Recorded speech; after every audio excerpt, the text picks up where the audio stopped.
This is CBC Here and Now. Well, we can say goodbye to spring for a little while. More wintry weather expected through the weekend.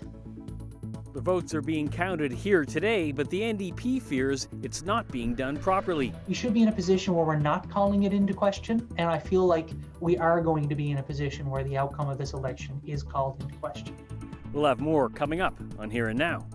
It's been an incredibly difficult winter for any businesses on the West Coast, especially those that depend on tourism. Really, it's hard to plan. It's a crystal ball, and it's a foggy crystal ball at best. The only way to get that back where it needs to be is sales. How are they going to make it through to the summer months? We'll find out.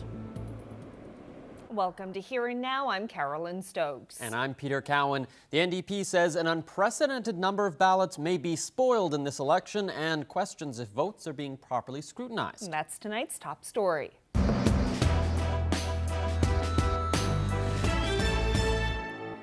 In a letter to Elections NL, the New Democrats say party scrutineers aren't being allowed to do what's expected of them. But Chief Electoral Officer Bruce Chalk is standing by the vote count. That count, by the way, is still going on right now. Here Now's Mark Quinn reports. The NDP says it has grave concerns about how election 2021 has been run. It seems very likely that one or a number of people are going to challenge at law the way this election was conducted and the way votes are received and counted. In a letter sent to Elections NL on March 12th, the NDP president wrote, "There are an unprecedented number of ballots deemed spoiled so far." But in an email, Elections NL denies this, saying there is no basis for the claim that there has been an unprecedented amount of spoilage, wrote Bruce Chalk. Rees says that according to the party's scrutineer, a number of ballots have been rejected during the count because voters signed in the wrong place or because they wrote "I vote for" on their ballots. There are a number of ballots that are spoiled, and they're all spoiled in identical ways. So we wonder if there have been, some communication problems. Changes to this year's election mean parties that would normally have hundreds of scrutineers at polls across the province have only one each here at Elections NL, where all the votes are being counted. And that means scrutineers are only able to take a hard look at a small fraction of the ballots they would have scrutinized in past elections. Scrutineers are playing a different role. And you know what? It's wrong of me to say scrutineers. It should be singular. Scrutineer is playing a different role. See, normally we'd have, more than 100 scrutineers at different ballot locations throughout the province. In this case, we're allowed to have one. So their ability to perform that oversight role is somewhat limited. Rees, who's also a lawyer, says issues like that, compounded with all the changes and reported problems, such as hand-delivered ballots for some and phone-in votes for others, have undermined faith in the election. In light of all of those things, I think it's extra important that Elections NL stay transparent, allow the scrutineers to participate in that oversight process, but they haven't been able to do that. This is where the results are being counted today, and they're due to be released midday tomorrow. Kyle Rees says whoever forms the next government should send these results to a judge or an inquiry. He says that will go a long way towards restoring the public's faith in the process. Mark Quinn, CBC News, St. John's.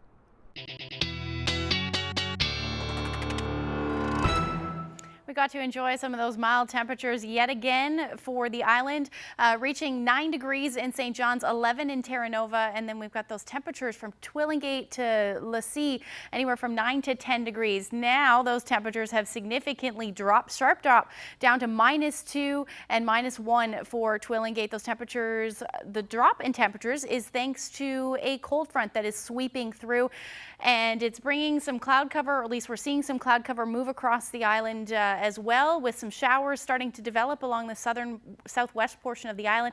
That's thanks to our next weather maker. This one's going to move in, already prompting a number of warnings, including winter storm warnings, blowing snow advisories, some freezing rain warnings, as well as some wind warnings over the next 24 to 36 hours. Here's a quick look at what to expect, but I'll tell you when to expect it when I come back.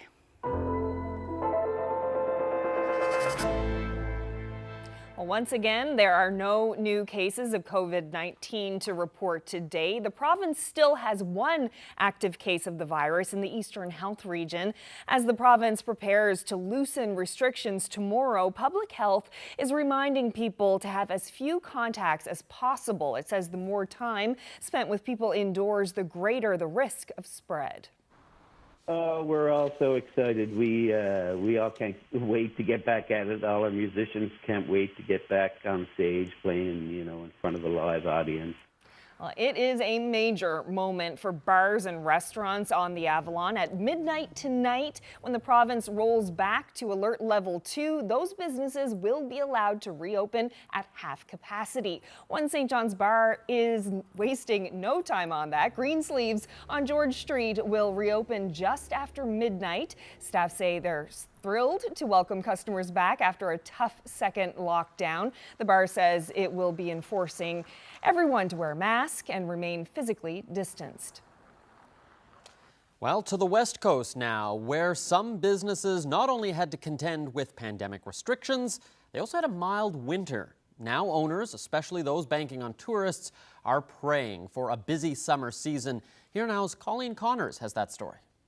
These colorful chalets will be filled tonight with trucks, ATVs and trailers lining the parking lot. A much different scene from this winter. We've had ups and downs. It's been a bit of a roller coaster. A lot of people have booked from the East Coast to do snowmobiling and skiing. Marble's been closed for a while.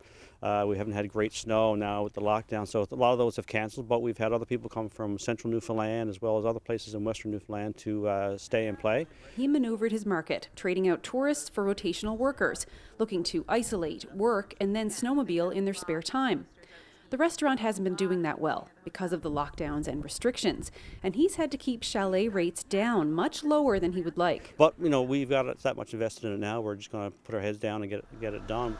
The city of Corner Brook offered local businesses a tax break this year to help with all the COVID health restrictions. But Kendall says the maximum $1,000 break for 2 months wasn't much of a help. Well, Marble's open, we're full. That's the way it works here. 16 kilometers east, the Marble Inn owner says things are good now, but this is an incredibly short ski season. We went from full last weekend to virtually nothing the weekend before, and the weekend before. His condos fill up fast, and the restaurant inside is busy at half capacity. This winter, it was closed completely. Through BDC and ACOA, we have loans, and I think we're climbing up there now. Probably $300,000 or $400,000 by the time this is all done. No matter how much maneuvering or changing clientele these businesses may have tried to do this past winter, there is no doubt that there was a lot of money lost. But it is spring. The snow is melting, and that means that the busy summer season is just around the corner. So how are these West Coast businesses going to make any money? Dix will soon switch to kayakers and hikers. He's seeing some Atlantic Canadian bookings already. But I believe in a collaborative approach to tourism, and I think when you think about tourism, it's not just having a restaurant, it's having a restaurant scene. When you think about tourism, it's not just renting kayaks and taking people fishing, it's about having an outdoor theme. And that's what the region needs to do, is develop its themes, get out there and make this place a holiday destination. In Corner Brook at the Appalachian Chalets and RV Park, Kendall is saying much the same, with fingers crossed for Canadian travel. But he's also pushing locals to not just click, like, and share Facebook posts, but to eat at Wayward Spruce and park your trailer here for the summer, because there is such uncertainty about the Atlantic bubble. It's hard to plan. It's a crystal ball, and it's a foggy crystal ball at best. Colleen Connors, CBC News, Corner Brook. Well, Saturday is a big day for the sporting community. After a 7-week suspension, individual and team sports are back in the game, though under strict public health guidelines. But if you're a hockey player or looking for ice time, there's no guarantee. Terry Roberts explains. Staff at the town-owned Bay Arena in Bay Roberts were scrambling today, dusting off and waking up a stadium that's been quiet for weeks. Many thought the current on-ice season was over, but starting at midnight, sports is making a comeback, which means these guys have a big job on their hands, have a new sheet of ice in place by April 5th. We're turning on the plant on Monday, and staff will move into 3 days of 24-hour shifts of flooding the rink, painting the ice. But not all rinks are reopening. The plan is that we're not going to go ahead with the ice making. This is the Ghouls Lions Arena, run by a volunteer board, not for profit. Right now, there's no guarantee Alert 5 can't happen again with these variants on the go and stuff like that. James feels bad for those hoping to get back on the ice here, but we don't have hundreds of thousands of dollars in the bank. We only have enough basically to keep us going. Ice making is not cheap, so all this is a gamble. Another outbreak could mean a repeat of last month's shutdown. But in places like Bay Roberts, a hockey hotbed, town leaders feel the risk is worth it. After 7 weeks of watching kids have nothing to do, and we felt that this was an important part of getting some kids active and out again.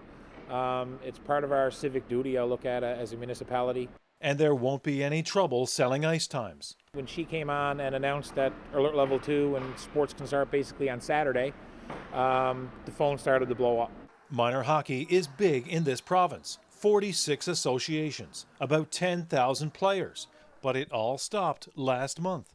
Rinks like this one went into idle mode, kept their ice on during the lockdown. But for many, their season is done. We're a volunteer organization. We just don't have the cash. Rinks in larger centers have the resources. After looking at the numbers and doing a cost analysis, we said we may be able to do this. So while the Ghouls Pacers are benched, the Rovers of Bay Arena are sharpening their blades. Terry Roberts, CBC News, Bay Roberts. This is a severe budget. Well, he pulled the province out of deficit once. Later in the show, former Premier Clyde Wells weighs in with ideas for the leader who wins tomorrow.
This weather update is brought to you by the Healthcare Foundation Home Lottery. Order tickets now at hcfhomelottery.ca.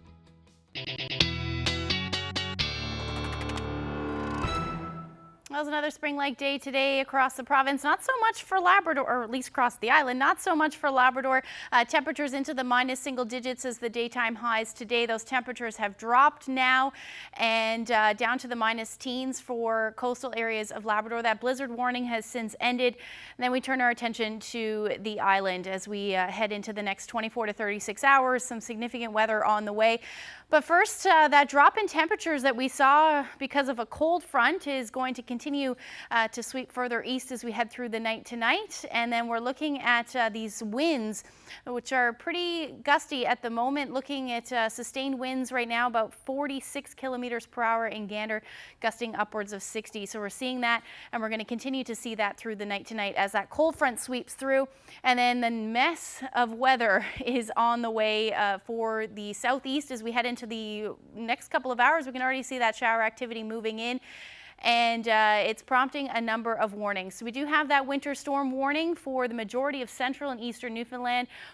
The other areas in eastern are looking at freezing rain warnings, and then for the southeastern portion of the Avalon, we've got a wind warning as well. So winds will be strongest there, about 100 kilometers per hour, but we're looking at widespread gusts tomorrow, anywhere from 60 to as much as 80 kilometers per hour, hence the blowing snow advisory for coastal areas. So tonight, that big sharp drop in temperatures sitting at 9 degrees now, going to go down to -2 for St. John's, and similar temperatures pretty much across the board. -4 for Gander, -5 in Corner Brook tonight, and then hovering just below 0 for southeast, for the southern portion of the island. Labrador, you get to sit this one out, looking cold and clear tonight into the -20s. And some brisk winds for southeast. You're looking at 40 to 60 kilometer per hour wind gusts tonight. So let's time that out. This is tonight. As we head through the overnight, we're going to start to see some showers for the south coast, and eventually some freezing rain develop with that one as well, as this low skirts the southern half of the island. Anything north of that pink line, we're looking at snow into tomorrow afternoon, and which will be heavy at times. Now by tomorrow mid-afternoon, most of us should already be seeing snow, and eventually we're going to see that taper off as we head through the evening hours and into the early morning hours on Saturday night. Taking a look at the rest of the snowfall amounts, the heaviest snow looks like it'll be a big swath of anywhere from 15 to 30 centimeters. North of that, about 5 to 15. So not much of a change in the forecast from yesterday, but the metro area is what I've been paying attention to, and that's because we're right on that line, anywhere from 15 to 30 centimeters. Or we could see some ice pellets. At this point, I'm thinking we'll more than likely see more snow than ice pellets, but bringing accumulations potentially to 15 to 25 centimeters. I have that plus in there because if we see less ice pellets, we'll probably see closer to 30 centimeters, and this will fall through the day on Saturday. Freezing rain potential looks the most significant for the Burin and southern Avalon. Here, probably going to see anywhere from 5 to as much as 15 millimeters of freezing rain with that. And you'll see some freezing rain as well for the south coast and potentially in the metro area as well. Somewhere between, the time went forward, but somewhere between, say, midnight and 2 a.m. On Saturday morning, and then after that change over to some snow and ice pellets, and then by after 8 a.m. I'm thinking we should be over to snow, and like I said, somewhere between 15 to 25 centimeters. Thinking about the whiteout conditions as well, as we see those northeasterly gusts somewhere between 50 to 80 kilometers per hour. So it's certainly going to feel more winter-like than it has been for the past couple of days. It looks like this trend of these cooler temperatures is going to stick around as well, but I will get into those details when I come back. Thank you very much, Ashley, or at least I think I should thank you for that forecast. We'll talk more about that later. Anyway, Carolyn, Mother Nature is doing her best to rain on our Alert Level 2 parade, or snow on it. Not that parades are allowed yet, anyway. Yes, as you heard from Ashley, there are winter storm warnings in place for much of the island this weekend.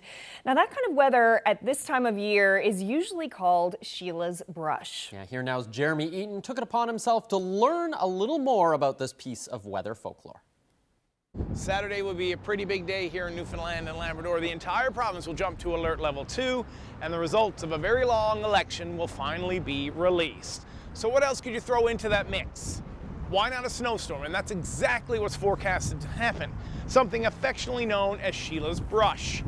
But what is Sheila's brush? Well, that's what I'm going to try to find out. The first stop, my home library. But I quickly realized I don't know anything. I don't know anything, but I know somebody who might. Folklorist Philip Hiscock. It's towny folklore, but it's also maritime folklore and it's also Irish folklore. The bit of snow around March 18th. Some people say it's the first bad snow that we get after St. Patrick's Day, or some people will say it's the last snowstorm of the year. So you get all those variants in it. Hiscock says, according to Irish folklore, this Sheila is the one associated with St. Patrick. Some say his girlfriend, some say she was his wife. When he asked for water, she flicked some soapy water in his direction, and the soap flakes or the soap bubbles turned into a snowstorm. Hiscock says it was about 125 years ago that people in St. John started calling a big windstorm a few days after the equinox Sheila's brush. Certainly by the Second World War, say the middle of the 20th century, the term Sheila's brush was no longer being widely used to refer to a windstorm, but instead a snowstorm. For some, this snowstorm might delay people getting out and doing that one thing that they've been waiting to do. But as the old saying goes, good things come to those who wait. Jeremy Eaton, CBC News, St. John's. Make full disclosure, explain what you think should be done and why those steps are necessary. Well, how to get the province back on track. Former Premier Clyde Wells talks fiscal strategy after the break.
Well, tomorrow we will learn the results of this bizarre 10-week-long election. Once the dust settles, the next premier will have even greater challenges ahead, finding ways to fix the province's finances. Many past premiers have tried. In the 1980s, Premier Brian Peckford attempted to balance the books and ended up battling the unions over wages. There was a massive public service strike, leading to physical clashes with police and arrests. His resignation had a tone of defeat. I don't think I have the necessary ruthlessness to do what really has to be done. His successor tried to do what really needed to be done. Premier Clyde Wells introduced a tough budget. This is a severe budget. There were sweeping layoffs, frozen wages, service cuts. Teachers went to war over pensions, but despite campaigning on austerity, Wells won an increased majority and balanced the books for the first time in the province's history. I sat down with the former premier to talk about his time in office and hear his advice for the next premier. When you think back, what was it like having to make all of those cuts? It was seen at the time as an extremely challenging time with major difficulties. Mr. Peckford also said, if we don't get this under control, it will be 1934 all over again. And that's when we lost our democracy, and the government was by commission appointed from Britain. So we had to do something or face that ignominy all over again. We took a fairly strong position, and at first it was difficult to persuade the public because nobody likes to lose jobs and have cuts in public services and so on. But we took the position that we would be frank with the public and explain to them exactly what we were doing, why we were doing it, what the alternatives were, and how we could go. And we set about doing it in this way. That took us through into 1993, just about 4 years of effort. And the unions, the public sector unions in particular, were bitterly opposed to us, but not nearly as strongly as the teachers were. The teachers were the strongest opponents, and they insisted they wouldn't consent to adjustments to the pension obligations and the other expensive provisions of the collective service agreement. So we called an election, and it became an issue in the election. And our real opponent in that election was the teachers union, or at least ever one of the very strong opponents that we had. And despite the cuts and the tough budget, you ended up coming back and winning an even larger majority. How did that happen? I give full credit to the electorate, to the people generally. If politicians are prepared to be honest with the electorate and spell out what the detailed problem is and not sugarcoat anything or hide anything, make full disclosure, explain what you think should be done and why those steps are necessary, and no easier alternative is available, people understand. You give people credit for intelligence, and they weigh these things the same as you do, and they can come to the correct conclusion, and they did. So now there were those who would say otherwise and want to argue otherwise, but it's clear that the vast majority of the people of the province did, because as you say, they gave us an increased majority in the '93 election. It must have been a difficult time for you. It was very personal, a lot of public outrage. There was that rallying cry, Clyde lied. What did that feel like for you at the time?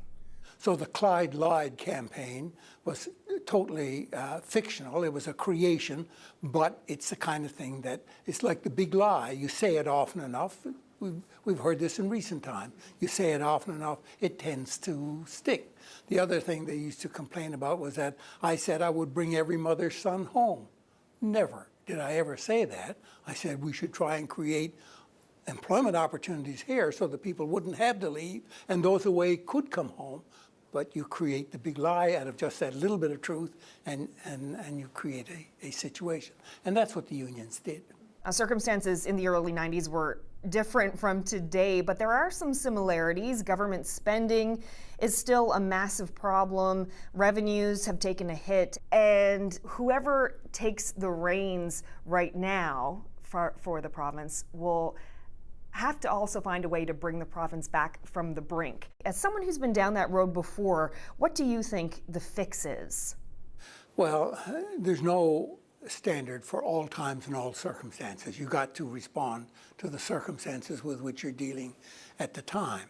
And significant numbers of layoffs may be one possible route, but don't forget, when you lay off people, you reduce economic performance as well, because there are people on unemployment insurance and other social assistance supports, and you lose the economic benefit of having people employed. So you've got to balance that with the necessity to get your expenditures under control. The real problem arose when oil revenues started, and the premiers who got benefit from it. There was no oil revenues in my day. It didn't start until 1997, really. And but when they started spending and build up expenditures, and that was the real problem. They should have put in place a system of administration that would anticipate a rainy day, and rainy days always come. Sooner or later, they will arrive. So the Premier has to look at the circumstances with which he or she is dealing at the time. And that may warrant some layoffs, some adjustment, dealing with it by attrition, elimination of programs, and letting the attrition that results from that elimination of programs work and lower the salary costs, the salary bill by attrition, or you may have to have some layoffs. But every Premier has to look at the circumstances with which he or she is faced at the time. The debt burden and the debt to GDP ratio and the concerns are greater today than they were in 1989.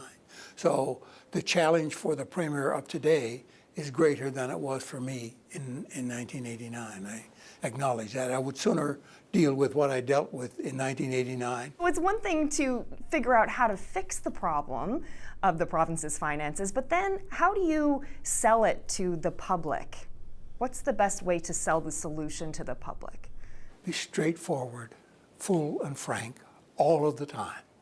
You don't have to make everything sound awful, perhaps not even as awful as it could potentially be, but have full disclosure to the public and respect the public mind and the judgment of the public, and give them credit for having the good sense to weigh the factors properly and respond in a way that helps you address the problem.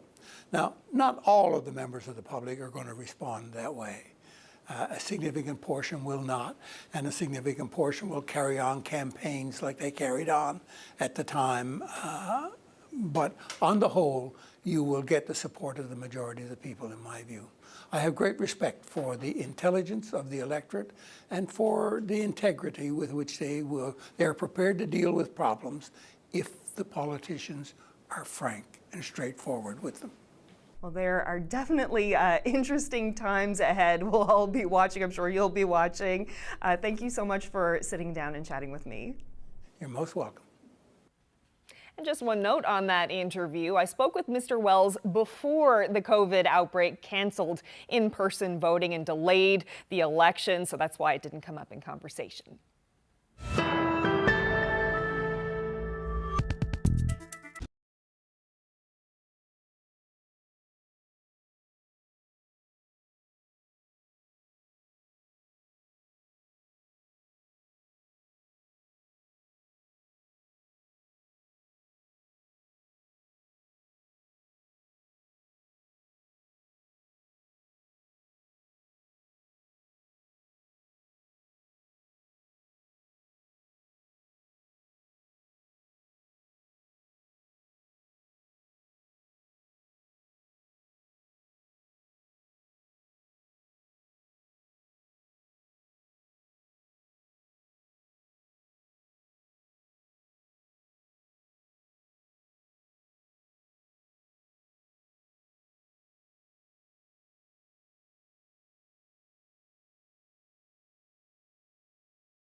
The end of this election is in sight. By tomorrow at noon, we should know who will form the government in Newfoundland and Labrador after a 69-day grueling campaign. So we've brought back our political veterans for their last take before we start getting those results. Sandy Collins is a former PC cabinet minister, Jerry Rogers in the centre there, a former NDP leader, and Colin Holloway, a former parliamentary secretary for the Liberals. The first thing I want to ask you about is kind of what you're going to be looking for tomorrow night, and specifically what's at stake for each of those three parties. Colin, let's start with you. Well, I think the big thing is, can the Liberals hang on to government? As you say, 69 days into an election, unprecedented. I honestly think with so many unknown factors, that it's going to be difficult for anybody even to pull off a minority government. So if that happens, and I think that's obviously what the Liberals need to have, but it is a bit unlikely. And for Andrew Furey, coming into this in last August, he has a lot riding on it to show his leadership. Remember, it is this government that called this election. So he needs to be able to show that he can successfully lead not only the party, but also the province. So there's a lot on his shoulders right now. Jerry, what about for you? What are you going to be looking at that's at stake for each of those parties tomorrow? Well, I think that Andrew Furey has the biggest, he's really the one with the most at stake. He said that this election, it was his prerogative to call it, and his alone. It's been a mess, so he wears that. But he said he was after a mandate. Now, how he will determine whether or not he actually gets a mandate when we probably will have the lowest voter turnout or acceptable ballots in the history of this province. So a percentage, really what is going to give him this mandate that he said he so desperately wanted and needed. Although, again, I would say he called it at the worst possible time, not only with a pandemic, and a pandemic always has uncertainties, but also in January, February in Newfoundland and Labrador, there's no more uncertain time. He has the most at stake here. Will he get his mandate? And really, what is the percentage that will give him that mandate he so desperately said he needed? I guess it's kind of fitting then that we're going into what is quote unquote election day with a winter storm facing much of the province. Yeah. It's the end of March. That doesn't exempt you from having winter's wrath. So we may have Sheila's brush as we get the election results. So Sandy, the same question for you. What's at stake here? Yeah, well, I agree wholeheartedly with both Colin and Jerry. I think obviously Premier Furey has the most to lose. He is the Premier. He was the one that made this decision. But equally so, Ches Crosbie, I think, has a great deal to lose as well. This would be if he were to lose this election, this would be his second general election as leader and not winning. Many in the party and outside expected and probably thought it was most appropriate that he would have stepped down after his first election loss just a short time ago. But of course, the party and Mr. Crosbie decided to continue on into this election. So I think this is his last chance with regards to forming government. And, I don't foresee if Ches Crosbie loses his own seat, which is a possibility, but more particularly if the party doesn't form government, I suspect that we'll be hearing an announcement very shortly after the results are declared that Mr. Crosbie will be stepping down. One interesting thing here is, so far, Ches Crosbie, it doesn't appear that he's going to be taking any questions during that critical period right after the results are released. That's unusual. Normally, after they give their speech, they're available immediately to reporters. So we may, in fact, get a canned, pre-recorded speech from Ches Crosbie, something that, rather than allowing him to go off the cuff, although we remember in 2019 when he went off the cuff, it didn't always go so well for him and got a lot of criticism for, he didn't thank his supporters, for example. He didn't concede defeat. I want you guys to look into your crystal balls for tomorrow and give me one prediction. What do you think we are going to see tomorrow? Colin, let's start with you. I think the real factor here is the independents and the NDP. And I think, those seats, and it could be 6, maybe 7. So I will go out there a little bit on a limb and say that there's 6 to 7 seats that will go that way. So then we have the other 2 parties that are going to split, the rest of the available seats, 33, 34 seats. So it's going to be, I think it's going to be tight. A minority government is the best, I think, that the Liberals could hope for if that happens. But there are some seats to watch for tomorrow. And I think we will all, we have probably all identified those seats that could go either way. So you could have the 2 parties that neither have even a minority. And so going forward into the House, it's going to be very challenging. If you have 2 parties that don't have a clear minority to even form government, and that's going to mean that we're likely back at the polls in a year or maybe a little bit more. Well, that's a very optimistic look at this for in the middle of a campaign that's already dragged on longer than most people would like. Jerry, what's your prediction for tomorrow? Job to say, Peter. It's a job to say, I tell you. This is unprecedented. We've never seen an election like this in the whole history of Newfoundland and Labrador. So I will not predict anything except that I know that the people of Newfoundland and Labrador want this to end so that we can get on with doing the important work of governing. It never should have happened. I keep saying that. It should never have happened at this time. I think that the people of the province also feel that way. And there are, when you ask first, what's most at stake? I'll tell you what's most at stake. Good governing for the people of Newfoundland and Labrador. We deserve better than this. And this election has shown the incredible flaws of the current government right now and how this was all handled. People were happy. People were happy with the fact that the parties were working together. And at least one thing that we can see is that the NDP in this particular election really drove the debate about some of the issues. Sandy, I'll give the final perspective for you there. I think if we had this conversation 70 days ago on the eve of the RIP being dropped, I probably would have been as bold as to say the Liberals were on the way to a majority government. I think that's why the election was called, because they've seen those numbers, they've seen what lied ahead. But fast forward to today, I think, as Colin had said off the get-go there, this is going to come right down to the wire. I'm still thinking probably a Liberal minority, but if you have 3 independents, I have 2 marked as safe and the third one as a possible. If you have 3 independents, that's who's going to wield the power. And in any democratic institution, when you have so few people holding the balance of power, that can lead to problems. And I worry with the Green Report and tough decisions coming up, we're going to have some governance and strong governance. And to have that rest on the back of just a few people, if that's how the balance of power works out, is really unfortunate. And I feel as though the losers in all of this will be the residents of Newfoundland and Labrador. Well, we're going to have all 3 of you on the election show tomorrow, so we'll be able to hold you to some of those predictions as we see the results. Thanks so much, all 3 of you, for joining me today. Thank you. Thanks, Peter. CBC Newfoundland and Labrador is your home for election coverage. We'll bring you expert analysis and reports from communities across the province. We'll be with you as the results come in live. Join me, Peter Cowan, along with Carolyn Stokes.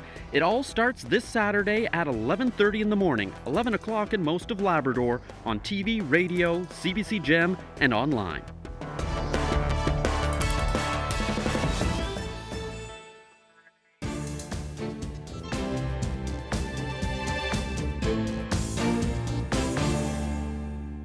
In national news, a doctor has been charged with first-degree murder while police investigate multiple suspicious deaths at a hospital between Ottawa and Montreal. Police didn't say how long that investigation has been going on for or how many deaths are involved. Ontario Provincial Police were called to the hospital yesterday evening. The community's mayor described what happened next. We've received a communique from the OPP informing us that there had been an homicide, that there had been several deaths, and that the police was conducting their investigation, and that the services at the hospital would be continuing. Well, here's what we do know. Police say there is no risk to public safety or routine activity at the hospital. Dr. Brian Nadler has been charged with 1 count of first-degree murder. His lawyer says the doctor maintains his innocence and will defend himself against the charges. The Ontario College of Physicians and Surgeons calls the allegations extraordinarily disturbing.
Let's take a look at who's celebrating this week. Happy anniversary to Lorne and Stella Elliott of Twillingate, who are celebrating 51 years together.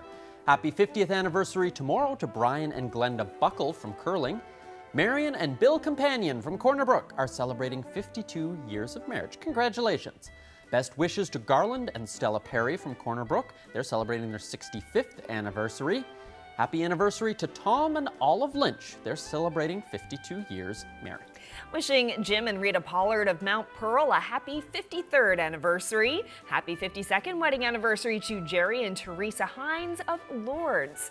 Wishing Reverend John and Ruby McGonigal a happy 53rd wedding anniversary. Congratulations to Fraser and Betty Moss of Lethbridge. It's their 54th anniversary tomorrow. Anniversary greetings going out to Carl and Patsy Shepard. It's their 50th anniversary. Happy 55th anniversary to Ephraim and Dot Hiscock of Trinity. Happy 51st anniversary to Carl and Elizabeth Hooper from Marystown. It's a 61st anniversary for Joan and Frank Wells of Deer Lake. Happy 62nd wedding anniversary to Reverend Royden and Jeanette Reynolds of Grand Falls, Windsor. George and Bridget Foley are celebrating their 50th anniversary tomorrow. Congratulations. Happy 50th anniversary tomorrow to Gus and Louise Humber of Musgravetown. Happy 50th wedding anniversary greetings going out to Peter and Juliet Farrell of Marystown. Celebrating 50 years of marriage today, congratulations to Kay and Bill Dobbin of St. John's, now living in Porters Lake, Nova Scotia. Happy anniversary to Frank and Jean Pilgrim of Pasadena, who are celebrating their 59th anniversary. Happy 63rd anniversary to George and Nancy Hemian of Botwood. Let's take a look at some birthdays this week. Mabel Oxford of Lansomore, Labrador, who now lives in Forto, is celebrating her 93rd birthday. It's also a 93rd birthday for Louise Jarrett of Greenspond, now living in New West Valley. Happy 93rd birthday to Ida Sullivan from Calvert, from all of her friends and family. Margaret Hayes of Brigus is celebrating her 97th birthday. It's a 91st birthday for Delphina Castle of Roddickton, now living in Corner Brook. Happy 90th birthday to Zelma McKay, and she has 49 grandchildren, 83 great-grandchildren, and 9 great-great-grandchildren. Lots of people to celebrate. Birthday wishes going out to Olga Spurl of St. Philip's, who's turning 92. Happy 99th birthday to Mary Slaney. We're told she's the oldest resident of St. Lawrence. Happy 90th birthday to Marie Stead of Musgrave Town. Kate Buzan from Bishop's Falls is celebrating her 93rd birthday. Happy birthday to Velma Rogers, who will celebrate her 90th birthday tomorrow. She's from Heart's Content and now lives in Happy Valley Goose Bay. Happy 91st birthday to Frances Kettle of Port aux Basques, now living in Grand Falls, Windsor. Happy 99th birthday to twins Alice Clark of Paradise and Mabel Daw of CBS. Happy 101st birthday to Rita O'Brien of Cape Royal this Sunday. She now lives in Fermuse. Happy birthday to Donald Freak of Boyd's Cove. Happy birthday to Peter Hall from Newtown Bonavista Bay, who's celebrating his 92nd birthday today. And birthday wishes going out to Claire Rowe. She will be 104. That's a big one. That's coming up on Monday. Here she is with her great-granddaughter, who is 2 months old, while her nan is 1,248 months old. Congratulations.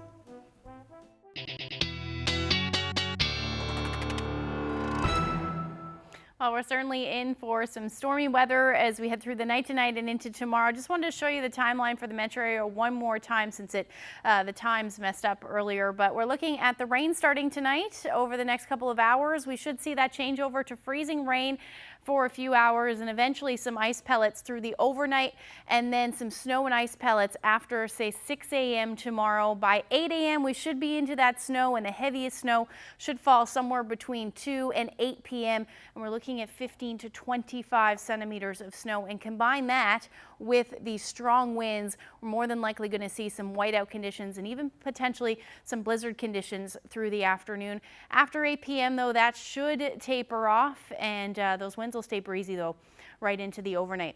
Taking a look at Sunday's forecast, not a whole lot happening for Labrador. We're still sitting under a ridge of high pressure, maybe some flurries moving in for Lab City at -2. And then staying below zero for eastern areas of the island anyway, towards central, -1 to -3.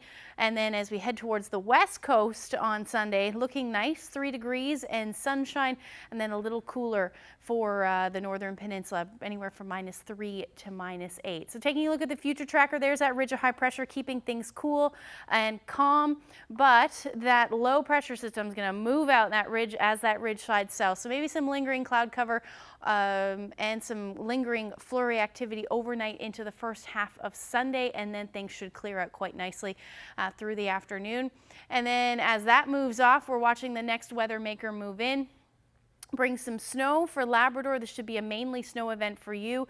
Some snow to start for the island overnight into Monday, but at Monday afternoon, that's going to transition through to rain. So we'll likely see more rain with this than snow, so it'll be opposite from what we see on Saturday.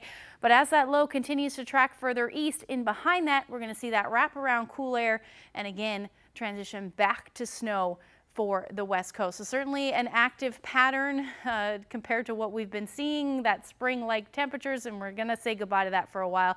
We're going to stay above zero on Monday, but that's about it with that transition, like I said, to rain. After that, back down to 1 degree, it looks like, to the beginning of next week. And some flurries will stick around as well. Same thing for central Newfoundland. Temperatures, though, 1 or 3 degrees above zero as we head into Wednesday. We're going to still continue to see that potential for some flurries. For western Newfoundland, a little cooler, -1 to 2 degrees. So a little bit of a fluctuation as we head into midweek. And then for eastern Labrador, we'll see that snow, which will be heavy at times on Monday, and then tapering off as we head into Tuesday with sunshine through Wednesday. But again, those temperatures below zero. That's the story for Lab West as well. Wanted to share this lovely shot, sun lighting the lantern. At least that's what it looks like. Thank you to Tony for sharing that at his cabin. If you have any weather photos, send them to nlphotos@cbc.ca.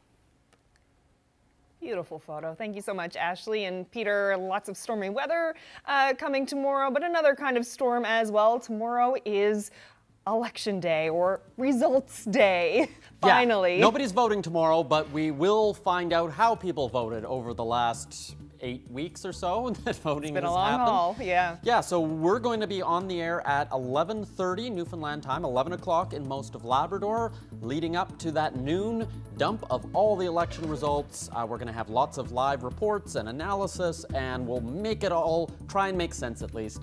So hopefully you can join us tomorrow. Yes, hope to see you then. Thanks, everyone. Have a good night.